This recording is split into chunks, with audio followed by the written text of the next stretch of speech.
देखो डॉप्लर्स इफेक्ट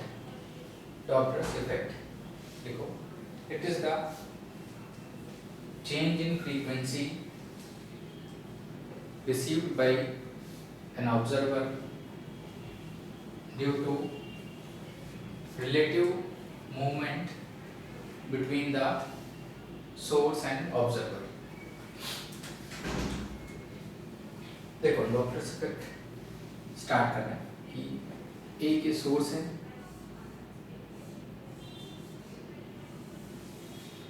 यहाँ पर ये रिसीवर है, ये रिसीवर है, ये सोर्स है और ये रिसीवर है। अब यहाँ से ये वेव फ्रंट रिलीज करेगा, प्लेन वेव फ्रंट मानते हैं, ये वेव फ्रंट रिलीज करेगा और ये वेव फ्रंट रिसीव करेगा। तो जो वेव फ्रंट रिलीज होंगे वो ऐसे होंगे, इनके बीच का सेपरेशन इक्वल रहेगा। जैसे वेव फ्रंट रिलीज होगा, वेव फ्रंट सी स्पीड से, सी मतलब speed of sound in the medium को सी से इंडिकेट कर रहा है, क्योंकि वी स्पीड इनकी भी आने वाली है, इसलिए सिंबल सी लाइट की स्पीड नहीं है, speed of sound in the medium. तो वेव फ्रंट जैसे ही आएगा ये सी स्पीड से मूव करना स्टार्ट कर देगा। अब जब वेव फ्रंट आते आते इसके पास पहुंचेंगे, अब जो ये वेव फ्रंट से सभी कितनी स्पीड से मूव कर रहे हैं, सी स्पीड से मूव कर रहे हैं। ये बोलेगा जैसे ही ये वेव फ्रंट इसको हिट करेगा, ये बोलेगा साउंड रिसीव करना स्टार्ट कर दिया हमने, और जैसे ही ये वेव फ्रंट रिसीव कर लेगा बोलेगा वन वेव फ्रंट रिसीव्ड। ये बताओ दो वेव फ्रंट्स के बीच का सेपरेशन कितना होगा, ये होगा c इनटू फ्रीक्वेंसी f है, तो टाइम पीरियड हो गया t, फ्रीक्वेंसी f का टाइम पीरियड t हो गया। तो एक वेव फ्रंट निकला, c स्पीड से गया, सेकंड वेव फ्रंट आया आफ्टर टाइम t, सेकंड दो वेव फ्रंट गए, तीसरा वेव फ्रंट यहां से निकलना स्टार्ट हो गया। इस तरह से wave front one by one निकल रहा है, c इनटू t सेपरेशन हो गया। तो जो पैकेट बनेगा ये दो वेव फ्रंट के बीच का सेपरेशन, यानी इफेक्टिवली ये क्या है, एक वेवलेंथ है। और ये वेवलेंथ अब जब ये रिसीव करेगा तब ये पैकेट कितनी स्पीड से रिसीव करेगा, c स्पीड से रिसीव करेगा। Separation between two consecutive wavefront ct और ये v स्पीड से रिसीव कर रहा है, c स्पीड से रिसीव कर रहा है।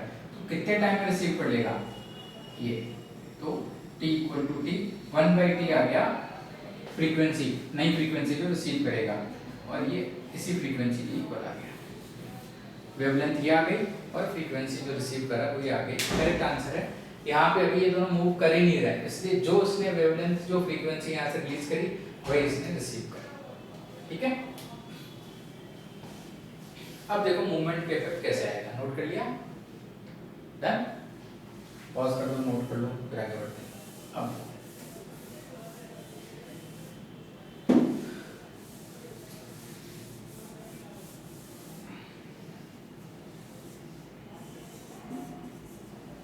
अब देखो कि यहाँ से वेव फ्रंट रिलीज हो रहा है और ये मूव कर रहा है इस तरफ, स्पीड v सोर्स और c स्पीड है speed of sound in the medium.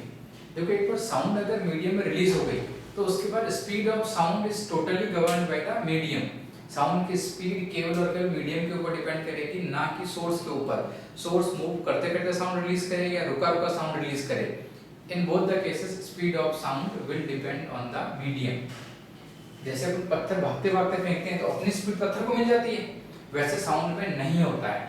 एक बार साउंड रिलीज हो गई तो अब साउंड का प्रोपगेशन डिपेंड करेगा कि मीडियम किस तरह से मूव करेगा या मीडियम में इसकी प्रॉपर्टीज कैसी हैं।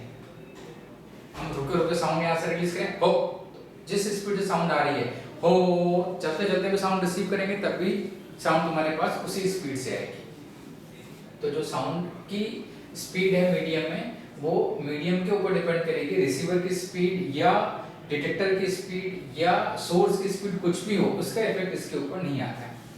एक बार साउंड यहाँ से निकल गई तो उसकी स्पीड इसी पे रहेगी।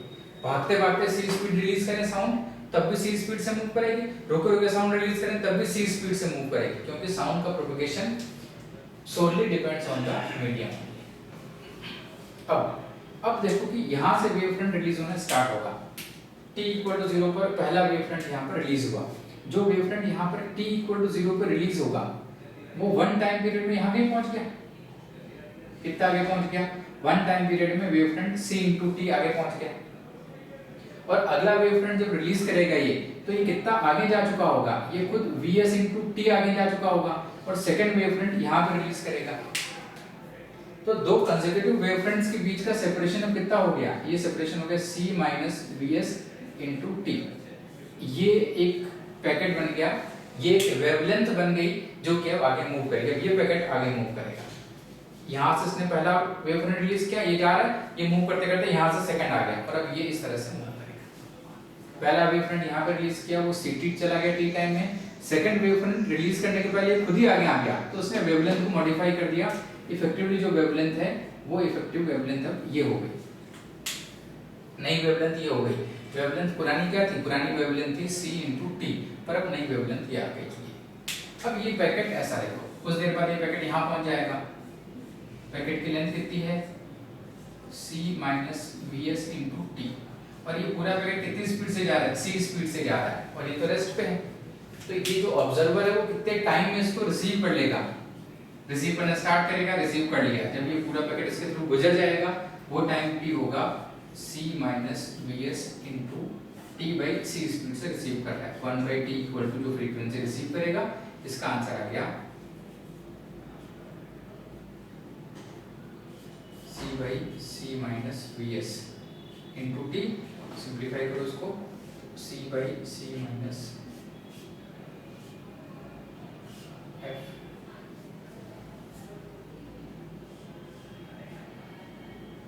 या finally f dash equal to f into c/c - vs।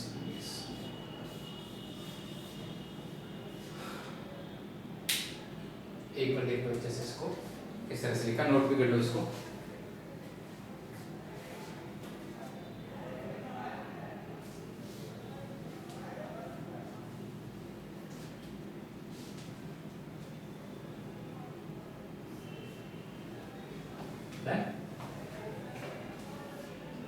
ठीक है, अब यहीं पर देखो, इसी में थोड़ा सा चेंज करते हैं कि बहुत ध्यान से देखना भैया, इसमें चेंज करते हैं कि ये कुछ इस तरफ v रिसीवर vr स्पीड से भागते भागते रिसीव करेगा। जब ये vr स्पीड से भागते भागते रिसीव करेगा तो कितने टाइम में ये पैकेट इसको क्रॉस कर जाएगा, वो टाइम t आएगा।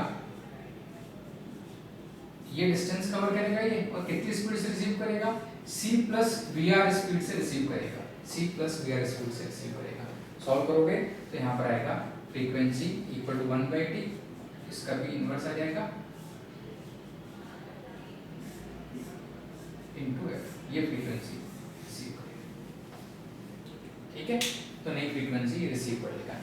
ये बताओ पैकेट की स्पीड इसको क्या दिखेगी, पैकेट की स्पीड दिखेगी c + vr, तो वेवलेंथ क्या दिखेगी, ध्यान से देखना, लैम्डा डैश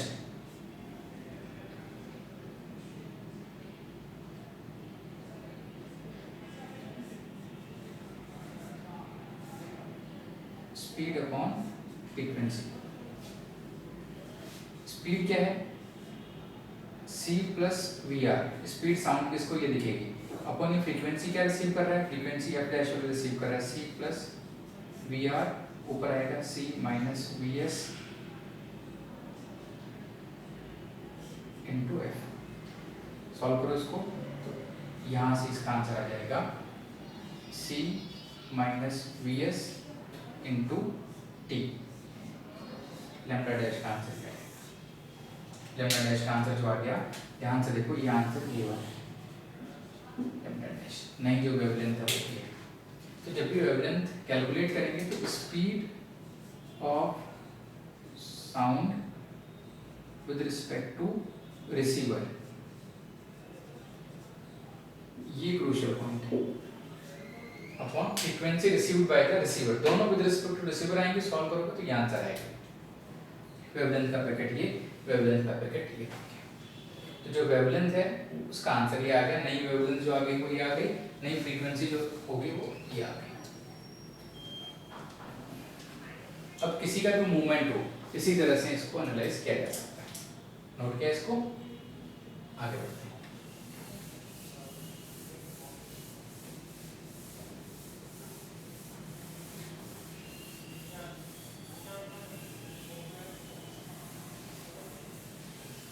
ये वेवफ्रंट एक्चुअल में स्फेरिकल होते हैं, पर अप्रोक्सीमेटली अपन स्ट्रेट ही मान के सारी एनालिसिस कर लेते हैं, अलोंग द लाइन में स्ट्रेट के इक्विवेलेंट ही। फिर भी देखो ऐसा होता है,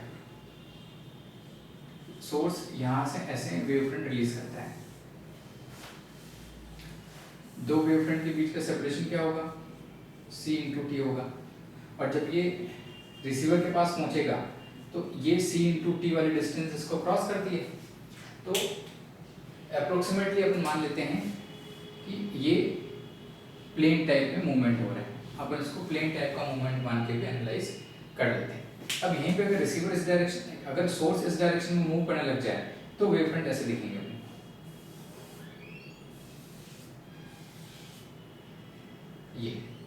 ये डिस्टेंस अब कम हो गई है, ये distance c minus v source into t हो गई है। अगर इस साइड में होगा रिसीवर तो ये डिस्टेंस क्या हो जाएगी, ये डिस्टेंस हो जाएगी c plus V S into t हो जाएगी। अगर रिसीवर इस साइड में है तो इसके लिए वेवलेंथ ये, इसके लिए वेवलेंथ ये। अब इसके अकॉर्डिंगली कैलकुलेशंस आगे बढ़ाएंगे। सिंपलिसिटी के लिए इसको अपन स्ट्रेट वेवफ्रंट, प्लेन वेवफ्रंट मान के एनालिसिस कर लेते हैं। इसको एनिमेशन में देखो तो उसमें भी तुम्हें देखने को मिलेगा कि किस तरह से पूरा प्रोसेस दिखा है।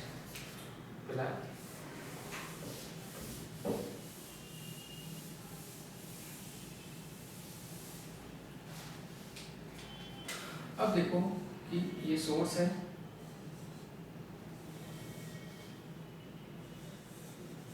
ये रिसीवर इस तरफ जा रहा है वी आर, सोर्स रेस्ट पे, सी स्पीड साउंड की, सी स्पीड साउंड की। तो क्या होगा, पहला वेवफ्रंट यहाँ, दूसरा वेवफ्रंट यहाँ, इनके बीच का सेपरेशन कितना आएगा सी टी। परफेक्ट एक वेवलेंथ रिलीज हो गई, एक तरह से एक वेवलेंथ रिलीज हो गई। तो लैम्डा कितना है, लैम्डा डैश लैम्डा के इक्वल है इस बार, तो दोनों लैम्डा इक्वल ही है। अब ये पैकेट ही कितने टाइम में रिसीव करेगा, जब ये पैकेट इस तरफ जाएगा, टाइम के साथ ये पैकेट इस तरफ जाएगा तो कितने टाइम में रिसीव करेगा, टाइम आएगा सी टी, डिस्टेंस होगी पैकेट की लेंथ, और रिसीव करेगा c माइनस वी आर में। फ्रीक्वेंसी का आंसर आ जाएगा f into c minus v r by सी।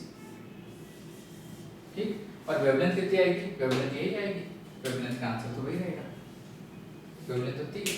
फिर भी चेक कर लो, wavelength equal to speed, speed क्या है c minus v r upon frequency receive f dash.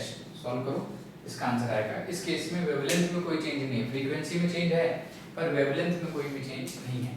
जो वेवलेंथ रिसीव करेगा उसका आंसर बोलेगा हाँ वही लैम्डा रिसीव कर रहा है, लेकिन स्पीड अलग रिसीव कर रहा है, इसको लगेगा c minus v r speed से वेव चल रही है, इसलिए फ्रीक्वेंसी में वेरिएशन इसको दिखाई पड़ेगा। तो डॉप्लर इफेक्ट में कई बार स्पीड चेंज होती है, उसकी वजह से फ्रीक्वेंसी में चेंज दिखाई पड़ता है, कई बार वेवलेंथ चेंज होती है, उसकी वजह से फ्रीक्वेंसी में चेंज दिखाई पड़ता है।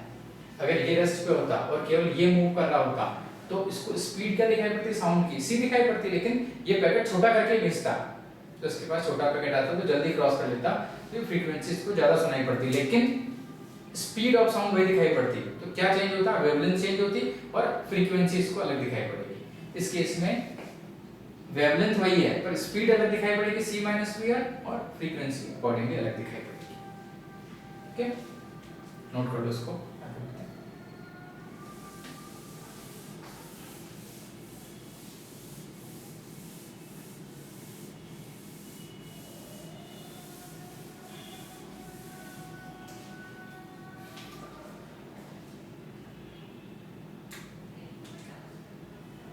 अब देखो कि अगर सोर्स यहाँ पर है और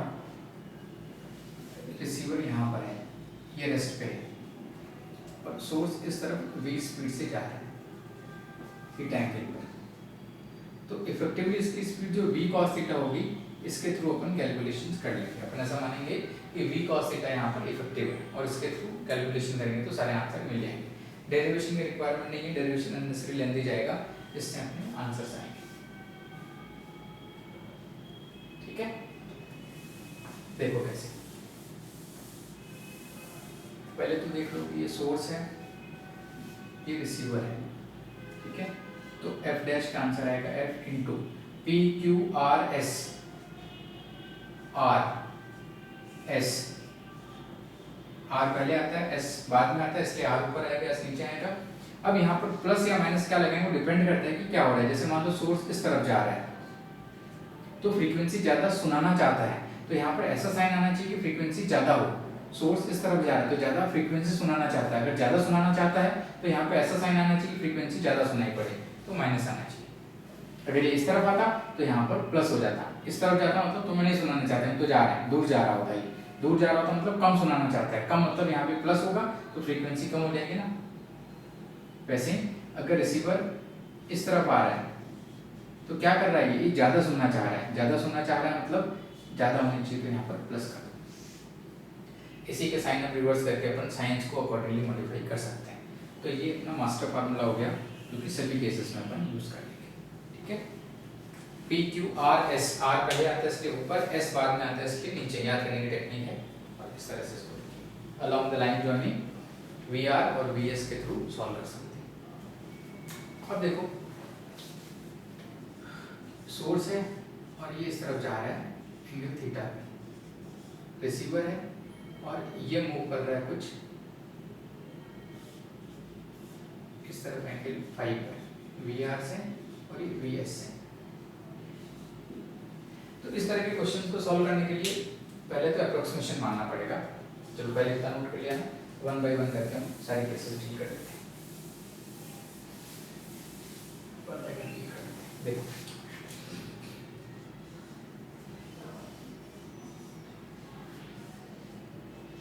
ये इस तरफ थीटा एंगल पर जा रहा है वी एस से, यहाँ पर कोई अप्रोक्सीमेशन नहीं है, एग्जैक्ट आंसर है कि वी कॉस थीटा इफेक्टिव हो जाएगा। तो फ्रीक्वेंसी के लिए क्या लिखेंगे, frequency equal to f dash equal to f into p q r s, r ऊपर आता है एस नीचे आता है।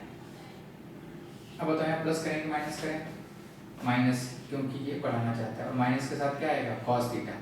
Along the line joining velocity यहाँ पर रिस्पॉन्सिबल होगी, along the line joining component यहाँ पर देख के इसको लिखेंगे, ठीक। तो केस वन ये हो गया, जब along the line joining movement नहीं है तो वेलोसिटी का कॉस थीटा या साइन थीटा कंपोनेंट होगा जो कि इफेक्टिव होगा, वो कंपोनेंट, ठीक। नोट कर लिया, सारे एग्जांपल्स पॉज करके नोट करते जाना, थोड़ा सा स्पीड से बढ़ा दें। देन नेक्स्ट, सोर्स ये है और रिसीवर ये है। अब देखो कि सोर्स इस तरफ जा रहा है थीटा एंगल पर वी एस से, रिसीवर इस तरफ जा रहा है वी आर से, मान लो एंगल फाइव पर। तो यहाँ पर ऐसा मानना पड़ेगा कि इसी वक्त की साउंड ये इसी वक्त रिसीव कर लेगा। अगर ये कुछ मूव करके यहाँ पर आ गया फिर साउंड रिसीव करेगा तो ये एंगल ही चेंज हो जाएगा, ये वाली लाइन यहाँ पर आ जाएगी।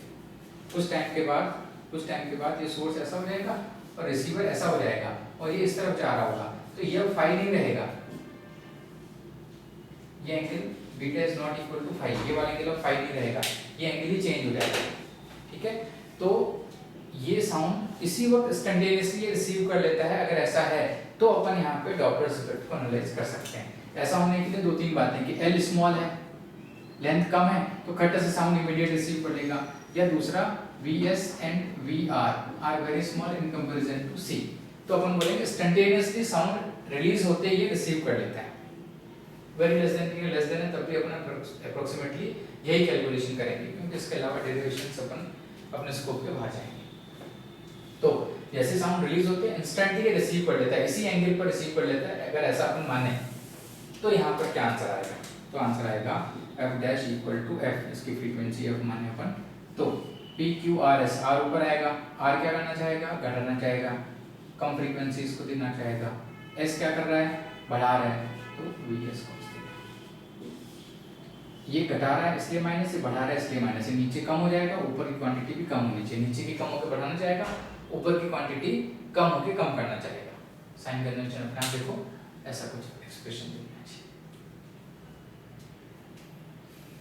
तो यहाँ पर अलोंग द लाइन जॉइनिंग जो वेलोसिटीज है उसके थ्रू कैलकुलेशन करते हैं। जब रिसीवर मूव कर रहा होता है तब अप्रोक्सीमेशन की रिक्वायरमेंट होती है कि ये ऐसे मूव करना चाहिए, लेकिन जब सोर्स मूव कर रहा होता है तब किसी भी तरह की अप्रोक्सीमेशन की रिक्वायरमेंट नहीं होती है।